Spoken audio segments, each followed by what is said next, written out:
Controversy swirling around New Bern's mayor's office is producing racist threats. A supporter of the town's first black mayor has received a graphic hate message in the mail. WVTM 13's John Papke joins us with tonight's Special Investigates update. When did the offensive blowback begin, John?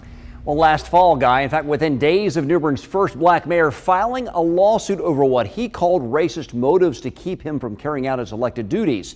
Be warned, some of the images we are about to show you might be too graphic for younger viewers. I took my key.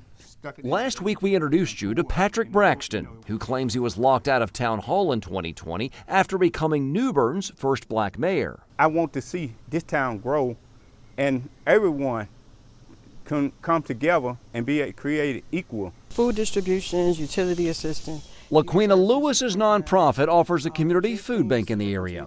When she reached out to Braxton to use his church for a distribution spot last year, she was shocked to hear about his political plight. It broke my heart because in my eyes, hey, we're in 2023. What do you mean you're being locked out of City Hall? So she helped him hire an attorney who filed a lawsuit against New Bern's former white mayor and majority white town council last November. Braxton accused them of blocking him from serving his hometown because he was black. The former mayor and council deny those claims, even pointing out Braxton has been disqualified from the mayor's office by the Alabama Attorney General and stating their actions had nothing to do with race. Where does that food come from? Within 2 weeks of Braxton filing his lawsuit, Lewis received this envelope, carrying an anonymous 4-page hate-themed thread inside. Filled with foul language and racial slurs, it mentions Lewis and who they call non-mayor Braxton. The author states if they don't get out of town, they could die or get burned down.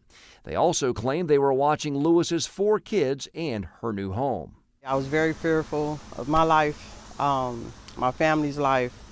More than anything, I was upset, in all honesty, that it went that far. 2 months earlier, Lewis's historic Selma house did burn up. So far, investigators say the cause is undetermined.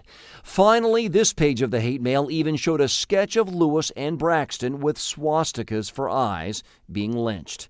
Brazen images we chose to blur out that Lewis is convinced target her role in Braxton's legal battle. I feel like I received the hate mail because of the steps that I took to make sure that some awareness was brought to it. Nobody knows who sent the threat to Lewis. She says the notes have been turned over to the FBI and promises they will not derail her mission to make a difference. I would like to see change, and I'm determined to make sure that that happens. One food giveaway or historic mayoral race at a time.